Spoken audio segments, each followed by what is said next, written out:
j'espère que vous allez bien. Je suis extrêmement contente de vous retrouver aujourd'hui dans cette nouvelle vidéo tuto crochet. Aujourd'hui je vous montre comment j'ai réalisé ce petit sac beaucoup trop chou. Il vous a beaucoup plu, je vous l'ai mis en story sur Insta et j'ai eu vraiment une trentaine de retours, genre j'étais choquée. Je suis trop contente, je l'aime énormément et ça me fait trop plaisir qu'il vous plaise à vous aussi. Donc voilà, aujourd'hui je vous montre le tuto. Comme souvent sur ma chaîne, c'est des tutos qui sont assez simples. Franchement, même si vous êtes débutant, vous pouvez carrément le faire. Voilà, j'ai hâte de vous montrer un peu le processus et j'espère que ça va vous plaire. Avant de rentrer dans le vif du sujet et de vous montrer les étapes pour créer le sac, j'aimerais vous parler de la marque Ana Luisa. Donc la marque Ana Luisa, c'est une marque de bijoux. Vous le savez, j'ai la chance de collaborer avec cette marque depuis maintenant quelques mois. Et il y en a que je porte non-stop depuis cet été et ils n'ont absolument pas bougé. Donc vraiment, je suis trop contente. La collection qu'ils ont sortie, ce sont tout simplement des pendentifs avec pour thème la personnalité. Donc il en existe 6, la terre, l'air, le feu, la mer, l'esprit et la lumière. Donc vous l'aurez compris, le but c'est d'avoir un collier assorti à sa personnalité. Moi bien évidemment en tant que bélier, j'ai pris le pendentif feu puisque c'est totalement l'élément qui me ressemble le plus. En termes de design, il faut savoir que chaque petit dessin qui est gravé sur le collier a été fait à la main. Mais bon, je vous mettrai des close-up sur l'écran pour que vous puissiez bien voir en détail. Il y a un petit zircon qui est mis dessus. Donc voilà, je suis trop fan. À côté de ça, j'ai vraiment été gâtée de ouf par la marque puisque j'ai eu le droit de choisir encore des bijoux et je vais vous les montrer tout de suite parce que vraiment, genre, je suis trop contente. Donc, comme vous pouvez le voir à l'écran, j'ai pris 2 bagues. Elles sont incroyablement belles. Ensuite, j'ai choisi 2 paires de boucles d'oreilles. Donc, la première, ce sera une paire de boucles d'oreilles pour ma sœur. Elles sont trop belles. Ce sont des boucles d'oreilles qui font un effet double boucle. Et du coup, pour moi, j'ai choisi le même principe, c'est 2 boucles entre guillemets en une et je vais vous montrer en close-up portée parce que celles-ci je les ai sur moi. Regardez celles-ci comme elles sont magnifiques. Vraiment, j'ai pas les mots. Donc voilà brièvement pour la collaboration avec Ana Luisa. Si jamais vous voulez vous aussi vous procurer des pièces Ana Luisa, n'hésitez pas vraiment à aller checker le lien dans la barre d'infos. C'est un lien direct vers le site et qui vous mettra en avant les pièces que moi j'ai choisies. Donc vraiment, je trouve ça trop cool. Et comme d'habitude, vous avez mon code promo que je vous mets là en grand sur l'écran qui vous permet d'avoir moins 20% sur votre panier. Donc c'est pas négligeable. Je sais que ces bijoux-là ont un certain coût, mais avec mon code promo, ça réduit un petit peu et honnêtement, c'est des bijoux qui durent vraiment dans le temps. Donc au lieu d'acheter par-ci par-là des bijoux à 10-15 balles, si vous faites le calcul, là c'est des bijoux que vous allez acheter qu'une seule fois et vous allez les garder hyper longtemps. Donc vraiment, je vous conseille à fond. Et je vous le dis vraiment sincèrement, si c'était de la daube, je vous l'aurais dit. Et vous pouvez me faire confiance. Je veux vraiment qu'il y ait une relation de confiance entre vous et moi. Voilà. Donc voici pour les bijoux, on peut passer au tuto. Vous verrez dans certaines scènes de la vidéo, je n'ai pas les mêmes vêtements, je n'ai pas du tout la même coiffure, je ne suis pas maquillée, tout ça. C'est tout simplement qu'il y a certaines scènes du tuto que j'ai tournées il y a quelques jours. Donc la première étape, c'est de faire le rond. Moi, je vais utiliser la technique de l'anneau magique ou du cercle magique, vous pouvez l'appeler comme vous voulez. Vous allez prendre votre fil comme ça et vous laissez un petit peu de mou pour être à l'aise. Vous commencez main ouverte. Vous laissez un petit peu de fil dépasser. Vous allez prendre vos 2 doigts comme ça et vous allez enrouler le fil autour de vos 2 doigts et retourner votre main. Et quand vous passez au-dessus, vous faites une croix. Et là, vous maintenez avec les 2 derniers doigts de la main. Voilà avec quoi on se retrouve. Par-dessus, on a le fil qui est maintenu par 2 doigts, la croix autour des 2 ici, et derrière, je tiens avec mon pouce la petite queue. Ensuite, je vais venir passer mon crochet à ce niveau-là, donc ça c'est le fil du bas, et je viens prendre le fil du dessus pour le passer en dessous. Ensuite, je viens faire un mouvement de rotation, retourner mon crochet, ça va faire un demi-tour, et ensuite, je récupère le fil et je le passe dans la maille que je viens de créer. Donc voici ce que ça donne. Et à la fin, vous avez un cercle juste ici qui pourra se resserrer grâce à cette petite tige. Et ici, vous pouvez monter vos mailles. Juste ici, on commence par des brides. Donc on va en mettre 12. Donc vous faites 2 mailles supplémentaires sur celles que vous avez fait quand vous avez créé votre cercle magique. Ces 3 mailles en l'air que vous voyez ici sera la première bride de notre projet. Vu qu'il en faut 12, vous en faites 11 plus celle-ci. Sinon, vous allez vous retrouver avec une bride en trop. Du coup, vous allez mettre des brides. Donc, comment on fait une bride? Vous faites un jeté, vous passez dans l'anneau magique, vous ressortez votre fil qui était derrière, vous refaites un jeté, vous passez à travers les 2 premières mailles. Il vous en reste 2 sur le crochet, donc encore un jeté, et on passe à travers les 2 dernières. Donc là, on va en réaliser 11. Alors surtout, vous comptez bien 11 brides que vous faites, et la 12e, c'est les 3 mailles en l'air que vous avez fait au début, hein, c'est très important. Donc vous voyez, une fois que vous avez fait vos 12 mailles, comme ça, vous avez cette forme-là. Et nous, ce qu'on veut, c'est un rond. Donc vous allez tout simplement prendre la petite tige de laine que vous aviez au départ de votre anneau, et vous venez tout simplement tirer dessus, et vous voyez, ça resserre. Donc ensuite, vous faites une maille coulée au-dessus de vos 3 premières mailles en l'air. Prenez votre maille comme ça et vous passez à travers et ensuite à travers la dernière. Du coup, voici ce que ça donne une fois qu'on a fermé le cercle. Vous avez bien vos 12 brides. Donc là, on va rajouter 1, 2, 3 mailles en l'air pour pouvoir faire le deuxième rang de notre cercle. Pour le deuxième rang de notre cercle, vous avez monté vos 3 mailles en l'air et comme d'habitude, ça vous fera une bride. Je vais vous zoomer un petit peu. C'est-à-dire que dans chaque maille que vous voyez là, les mailles ça fait des petits V comme ça. Donc dans chaque maille, vous allez mettre 2 brides. Donc par exemple, dans cette maille-ci, vous allez mettre la première bride qui est comptée avec les 3 mailles en l'air du début, plus une bride. Ici, vous allez faire 2 brides. 2 brides, 2 brides, 2 brides, 2 brides. Le principal, c'est qu'arrivé à la fin, donc quand vous allez revenir par ici, vous ayez 24 brides. Puisque, vu qu'on augmente de partout, on fait x2. On a commencé à 12, on finit le deuxième rang à 24. Je pense que c'est plus clair comme ça. Dans la prochaine maille, je viens mettre une deuxième bride. Directement dans la prochaine maille, je fais un jeté et je continue, je place 2 brides. Donc 1 et 2. Dans la prochaine, j'en fais encore 1 et 2. Donc on va continuer comme ça tout le deuxième rang jusqu'à arriver à la fin. Et à la fin, il faut que vous en ayez 24. Donc moi ce que je fais, c'est que je les compte au fur et à mesure, comme ça j'ai pas de mauvaise surprise à la fin. Alors là, je voulais vous mettre en garde et vous montrer un petit peu. Donc là, j'en suis à 22 mailles. Je vais vous montrer la 24e où je la place, parce que c'est pas toujours évident de trouver les mailles où on va faire nos brides. Moi, ma dernière maille, en fait, c'est entre mes 3 mailles en l'air du début et ma première bride. Donc quand on regarde comme ça, c'est un peu fouillis. Donc vous n'hésitez pas à passer un peu comme ça. Et pour rattacher le tout, je viens faire une maille coulée au sommet de mes 3 premières mailles en l'air. Donc vous voyez, elles sont là. Au sommet, j'ai une maille, comme ça qu'on voit bien. Je passe dedans et je passe ici. Donc voilà pour le deuxième rang. Pour passer au troisième, vous connaissez la chanson. On va faire 3 mailles en l'air qui nous servira de première bride. Pour le troisième rang, on va pas faire des augmentations de partout, puisque sinon on aurait un projet qui va gondoler. Ce qu'on va faire, c'est que quand on continue dans un cercle, on fait nos brides du début. Ensuite, pour agrandir, on fait des augmentations dans chaque maille. Ensuite, on va faire une bride, une augmentation. Une bride, une augmentation. Une bride, une augmentation. Ça, c'est pour continuer. Et si on voulait continuer encore avec d'autres rangs, 3, 4, 5 rangs, on fait 2 brides, une augmentation. 2 brides, une augmentation. Encore un autre rang, vous faites 3 brides, une augmentation. 3 brides, une augmentation. Donc ça marche comme ça. Donc là, pour le troisième rang, là on a notre première bride. Donc dans ma première maille, je fais une augmentation. Vu que j'ai fait une bride, une augmentation, là je fais une bride. Maille suivante, une augmentation.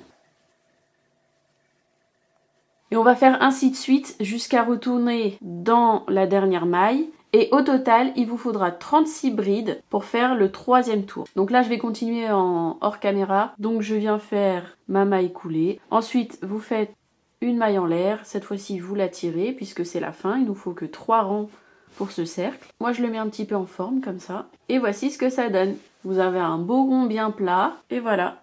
Du coup, pour terminer notre petit rond, on n'a plus qu'à couper notre maille en l'air, bien serré pour sécuriser le tout. Et ensuite la tige là qui nous reste de notre cercle magique, on la coupe et voilà. Pour commencer la partie bleue, on va faire un nœud coulant. Donc le nœud coulant, vous connaissez, autour du doigt. On enroule, on fait une croix et on tire. On va prendre n'importe quelle maille de notre cercle. Donc moi, je vais prendre la première, juste ici. Je plante mon crochet et je viens mettre mon nœud coulant juste derrière. Donc avec le crochet, vous passez votre nœud coulant dans cette fameuse maille et vous refaites 1, 2 et 3 mailles en l'air. Et ça va faire partie du début de notre contour bleu. Alors pour vous expliquer un petit peu le contour bleu, on va avoir un jeu de différentes tailles de brides sur le premier rang. Tout simplement, ça permet de garder la forme ronde. Si vous faites que des brides, vous voyez là par exemple le deuxième rang c'est que des brides, à ce niveau-là, vous allez complètement déformer votre rond et vous aurez du coup un carré. Donc ce qu'on va faire, c'est dans la première maille, on va placer 2 brides en sachant que comme tout à l'heure, les 3 premières mailles en l'air comptent comme une bride. Donc dans cette même maille, je vais juste rajouter une bride. Et pour information, pour cacher ce fil bleu et avoir moins de travail de camouflage de fil à la fin, je le laisse le long des mailles comme ça et je le cache en passant mon fil dessus. Ensuite, je fais 2 mailles en l'air et dans la prochaine maille juste ici, je viens faire 2 brides. Et en fait, ça ce sera les coins. Ensuite, dans la prochaine maille, on fait une demi-bride. Donc c'est un jeté, on passe à travers la maille, on récupère le fil. On refait un jeté et on passe directement à travers les 3 boucles du crochet. Prochaine maille, encore une demi-bride. Dans les 3 prochaines mailles, je vais faire une maille serrée. La maille serrée, c'est, je fais pas de jeté, je vais directement dans la maille. Je sors la boucle sur mon crochet, je fais un jeté, je passe à travers 2. Donc vous voyez, là ça rapetissit. Et donc là, qu'est-ce qu'on va faire? On va remonter. Donc la prochaine maille, je fais une demi-bride. Prochaine maille, une demi-bride. Prochaine maille, 2 brides dans la même maille. 2 mailles en l'air pour faire le coin. Et dans la prochaine maille, je fais 2 brides. Donc vous voyez, c'est vraiment un effet miroir. Vous voyez là, on commence à bien voir déjà le début. Et vous allez continuer ainsi de suite. Vu que là c'est un côté, vous avez 3 autres côtés à faire, toujours en utilisant cette même technique. Moi je vais finir hors caméra les 2 derniers côtés et on se revoit pour le deuxième rang. Petite astuce, là j'arrive à la fin et du coup j'ai la petite tige de mon cercle. Donc là, ce que je vais venir faire, c'est comme pour tout à l'heure le petit morceau bleu qui était derrière. Je viens le laisser le long des mailles ici et je vais crocheter par-dessus pour qu'il soit enroulé et qu'on le voit plus. Ça évite de cacher les fils à la fin. Donc voilà, là, j'arrive à la fin de mon dernier côté. On vient faire une maille coulée pour terminer. Et voilà. D'où l'importance, quand on fait le rond, d'avoir le bon nombre de mailles. Parce que là, si vous n'avez pas le bon nombre de mailles sur le dernier rang jaune, votre côté, vous pourriez pas mettre ce nombre exact de brides dedans. Ça c'est pour le premier rang, on va passer au deuxième rang. Je ne coupe pas mon fil, vu qu'on reste sur la même couleur, je vais juste faire 2 mailles en l'air, 1, 2, plus la première que j'ai fait, ça fait 3. Pour les prochains rangs, vous allez tout simplement placer une bride, donc simple, dans chaque maille, et quand vous arrivez dans un coin, vous faites 2 brides, 2 mailles en l'air et 2 brides. Donc je vous montre. Donc je fais 2 brides, je viens faire 2 mailles en l'air pour les séparer et toujours dans ce coin, je refais 2 brides. Et voilà, donc là j'ai le coin de mon deuxième rang. Ensuite, je passe directement à la prochaine bride et je continue ainsi de suite jusqu'à arriver du coup à la fin de mon deuxième rang. Comme toujours, quand vous arrivez à la fin de votre rang, vous faites une maille coulée pour rejoindre et ensuite vous faites 3 mailles en l'air pour débuter le prochain rang. Alors surtout entre les rangs, vous allez voir que quand vous finissez de crocheter, des fois les coins ils sont un peu arrondis, donc n'hésitez pas, on redonne un petit coup en tirant légèrement et vous allez voir que vous avez bien un carré. Donc là vous êtes prêts pour votre troisième rang. Donc pour le troisième rang c'est comme le deuxième. La technique ça reste toujours la même, qu'on passe du coup de 4 rangs à 5 rangs à 6 rangs. Là vous changez pas la technique. Alors ensuite on va passer au carré bleu, les 2 premiers rangs, donc le cœur et le premier rang, et après ce sera qu'une répétition. Le tout premier rang, si vous regardez bien, c'est comme le début d'un carré granit. Donc c'est 3 brides séparées par 2 mailles en l'air, ensuite 3 brides, 2 mailles en l'air, 3 brides, 2 mailles en l'air, et voilà. Du coup tout à l'heure je vous ai montré le cercle magique, donc là je vais en refaire un. Et du coup on commence par monter 3 mailles en l'air.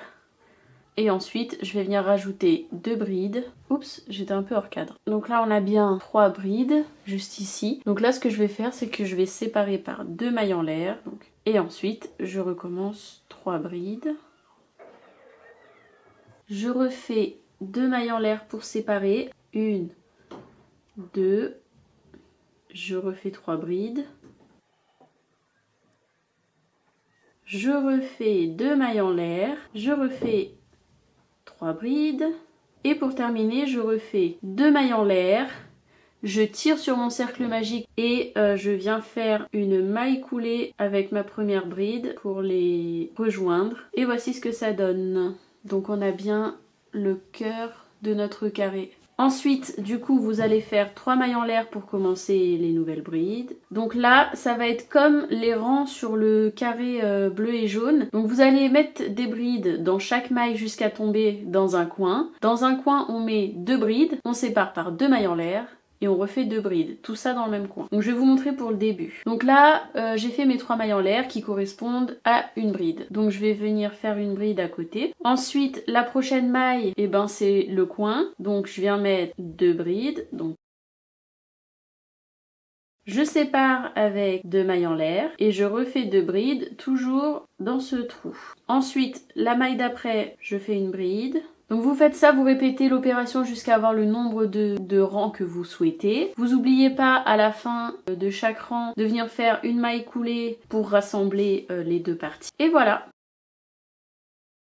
Je vous avoue que c'est pas si facile que ça. Je vais prendre mon fil noir et je vais prendre une aiguille à laine. Donc en fait je vais passer mon fil noir comme ça et je vais le doubler parce que j'aime bien que les yeux soient bien prononcés. Vous voyez, ils sont assez gros. Pour les yeux, c'est le plus simple. Vous prenez un point par exemple comme ça. J'ai pris exactement là. Je prends dedans et je mets jusqu'au point où je veux qu'on aille.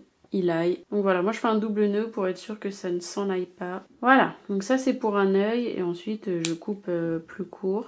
En fait ce qu'il faut c'est pas trop serré quand vous faites le nœud, sinon ça vous le rétracte en fait. Ensuite pour la bouche, c'est là où j'ai un peu plus galéré.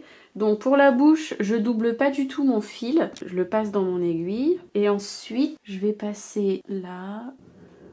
Ensuite je me mets là, je reprends le milieu de mon trait, un tout petit peu en dessous, je vais 3 mailles plus bas, voilà. Ensuite je passe par derrière 3 mailles plus loin et en fait je vais revenir là où il y a ma bouche, comme ça. Ensuite on fait la même chose 3 mailles plus loin, tac, vous pouvez resserrer un peu pour que ce soit un peu plus face à face, voilà. Ce qui fait que la bouche des fois elle a un peu de travers, bon.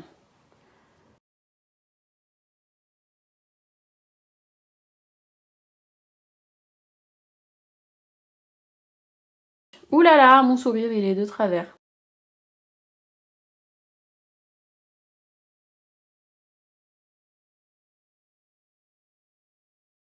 J'ai failli oublier de vous montrer. En gros, quand j'ai assemblé les rectangles, donc j'ai fait un assemblage comme ça avec 3 carrés à chaque fois. J'ai alterné au niveau des smileys, donc ça donne ça. J'ai pas de tissu pour faire une doublure, du coup, si jamais un jour je trouve du tissu et que j'ai l'occasion, je ferai une doublure, mais sinon pour l'instant il va rester comme ça. En ce qui concerne la bandoulière du sac, je savais pas exactement sur quoi j'allais partir. Du coup, je vous ai pas filmé le pas à pas. Vous voyez, la bandoulière, elle est sur un système un petit peu pyramidal comme ça. J'ai commencé ici large, ensuite j'ai rétréci. Ensuite, j'ai fait un effet miroir, c'est-à-dire qu'à un moment donné, j'ai réagrandi pour avoir la même taille en fait des deux côtés. Sauf que vu que j'ai fait un petit peu en freestyle la bandoulière, je vais vous mettre juste après des images. Je fais une diminution. Dans la première maille, on vient planter son crochet. On récupère le fil et on va directement dans la maille d'après. Vous voyez, en fait, ça permet de sauter la première maille. Une fois qu'on arrive là, on sort le fil de la deuxième maille, on fait un jeté et vu que là je fais une maille serrée, je viens directement tout prendre. Ensuite vous continuez vos mailles serrées jusqu'à l'avant-dernière et quand vous arrivez ici à l'avant-dernière, vous faites comme pour la première, vous plantez votre crochet dans l'avant-dernière maille, Pour ramener la boucle sur le crochet, sans rien faire, vous allez dans la dernière maille, vous récupérez votre boucle, vous faites un jeté et vous prenez toutes d'un coup. Et vous allez voir que c'est hyper discret, vous voyez. Une fois que vous aurez votre bandoulière, vous aurez plus qu'à la raccorder au niveau des côtés de votre sac. Donc moi c'était entre deux smileys que j'ai mis comme ça. Donc voilà, grosso modo, une fois que vous avez fait tout ça, vous obtenez ce sac magnifique, hyper cool. Genre t'as ça dans la rue, t'es cool. Franchement, on peut se le dire. Vu qu'il est assez grand, je peux également mettre ma tablette. Donc pour ça, la forme rectangle, elle est nickel. Et vous voyez avec le poids, là, comment c'est déjà beaucoup plus bas, il se détend de ouf. Mais je suis trop contente, j'aime beaucoup le rendu. Vraiment, je suis trop contente d'avoir fait ce petit projet, je le trouve trop chou, trop adorable. Et vous pouvez le décliner en plein de couleurs, plein de trucs différents. Et je trouve ça sympa, notamment quand on est débutant, parce que je trouve qu'il y a pas mal de techniques différentes à apprendre dessus. Donc voilà. Bon voilà, cette vidéo est déjà terminée. Le sac est fait. Vous avez vu un petit peu toutes les étapes de réalisation. Donc j'espère sincèrement que ça vous aura plu. Et voilà, n'hésitez pas à commenter la vidéo, à me dire ce que vous en avez pensé. Si vous aimez bien la nouvelle qualité d'image que je vous propose avec cette caméra, ces lumières et tout, j'ai essayé de vraiment faire un effort de ouf sur la qualité de l'image. Donc voilà, j'espère que vous l'avez remarqué et que ça vous plaît. N'hésitez pas à me rejoindre sur mon Instagram, sur mon TikTok, sur YouTube. Ça me fait énormément plaisir de voir que ma petite communauté est en train de s'agrandir. Tous ensemble, on se donne des conseils et tout, c'est très bienveillant. Donc voilà, n'hésitez pas à aller checker dans la barre d'infos le lien pour le site Ana Luisa et de commander des bijoux si ça vous fait plaisir, si vous en avez envie bien évidemment. En attendant une prochaine vidéo sur la chaîne, je vous fais plein de gros bisous et je vous dis à bientôt. Ciao!